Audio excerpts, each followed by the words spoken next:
നിങ്ങളുടെ ഇഷ്ട പരമ്പരകൾ എക്സ്ക്ലൂസീവായി സൺ നെക്സ്റ്റ് ആപ്പിലൂടെ തികച്ചും ഫ്രീ ആയി ഇപ്പോഴേ ആപ്പ് ഡൗൺലോഡ് ചെയ്യൂ. പ്രാക്ടിക്കലി ഡോക്ടർ സുനിതയ്ക്ക് എന്തെങ്കിലും ഒരു കടുത്ത ശിക്ഷ കൊടുക്കാൻ ഇപ്പൊ ബുദ്ധിമുട്ടോ? എന്ത് ബുദ്ധിമുട്ട്?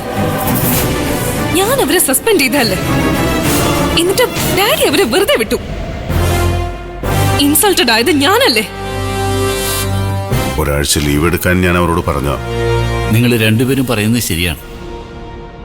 നമ്മളിപ്പോ സുനിതയെ സസ്പെൻഡ് ചെയ്താൽ അത് ഹോസ്പിറ്റലിന്റെ റെപ്യൂട്ടേഷനെ ബാധിക്കും. ചിലപ്പോ പത്രത്തിൽ വരെ വാർത്ത വരും. ആ പേഷ്യന്റിന് എന്തെങ്കിലും സംഭവിച്ചിരുന്നെങ്കിലോ? അപ്പോഴും ഈ റെപ്യൂട്ടേഷൻ പോകില്ലേ സർ? അതിലൊരു ചെറിയ പ്രോബ്ലം ഉണ്ട്. ഡോക്ടർ സുനിത ഒരു നല്ല ഗൈനക്കോളജിസ്റ്റാണ്. അക്കാര്യത്തിൽ ആർക്കും സംശയമൊന്നും വേണ്ട. ഹോസ്പിറ്റലിൽ നടന്ന ബഹളങ്ങളൊക്കെ എല്ലാവരും അറിഞ്ഞു കാണും.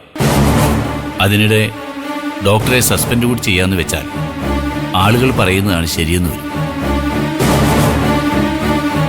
അത് വേണ്ട.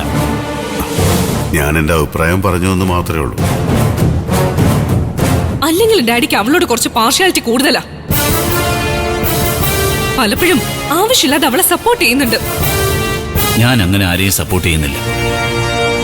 നല്ലതുപോലെ ഒന്ന് ആലോചിച്ചാൽ ഞാൻ ചെയ്താണ് ശരിയെന്ന് നിനക്ക് ബോധ്യപ്പെടും. അതൊന്നും അല്ല കാര്യം.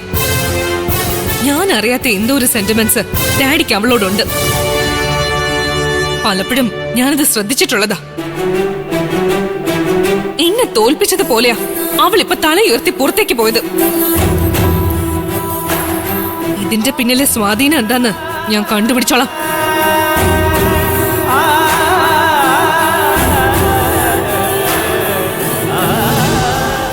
ഞാൻ എന്തെങ്കിലും പാർഷ്യാലിറ്റി കാണിച്ചുവെന്ന് നിനക്ക് തോന്നുന്നുണ്ടോ? വെറുതെ ഒരു കാര്യമില്ലാതെ സാർ ഇങ്ങനെ ഒരു തീരുമാനം എടുക്കില്ല എന്ന് എനിക്കറിയാം. ഡോക്ടർ സുനിത നല്ല ഗൈനക്കോളജിസ്റ്റാ.